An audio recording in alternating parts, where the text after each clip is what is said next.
আবু জাহেলের বাড়ি টয়লেটের জায়গা দেখেন, এই দেখে পারতেছেন আবু জাহেলের বাড়ি এরকম টয়লেটের জায়গা বানাইছে সৌদি বাদশাহ। আমাদের নবী হযরত মুহাম্মদ মুস্তাফা সাল্লাল্লাহু আলাইহি সাল্লামের চাচা ছিলেন। নবীজির অনেক দুষ্কৃত কাজ করছে, অনেক কষ্ট দিচ্ছে, অনেক পেরেশানি করেছে। এই যে আমাদের নবী, দয়াল নবী হযরত মুহাম্মদ মুস্তাফা সাল্লাল্লাহু আলাইহি সাল্লাম এর বাড়ি জুমকে দেখাই দিছি।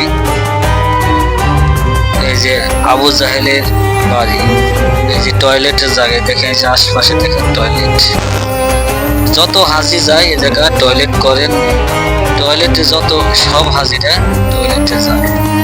কারণ হলো আবু জাহেলের বাড়ি টয়লেট প্রস্তাবখানা সব হাজিকে করতে হয়, সবাই করে। এই শয়তান ছিল আবু জাহেল, নবীজি অনেক দুষ্কৃত কাজ করছে, কষ্ট দিয়েছে আবু জাহেল। এ কারণে খারাপ দেখে তার বাড়িতে টয়লেটের জায়গা বলেছে। টয়লেটের জায়গা কত মানুষ যার টয়লেট আসবো না হেউ যাই ল্যাপটিনে পয়সা থাকে। যে খারাপ ছিল আবু জাহেল তার বাসায় টয়লেট করার জন্য পয়সা থাকে। এই দেখেন টয়লেট বানাইছে বহু, ওই জন্য সামনে কত উপরেও আছে, ওখানে রাত বাজে 2টার সময় ভিডিও করছে তো এই কারণে ওই যে উপরের গেটখানে আটকে নেয়। এই যে বরাবর এই যে টয়লেট নিশ্চয় অনেক সব টয়লেট বানাইছে। আর হইলো মোসাবের যাচ্ছে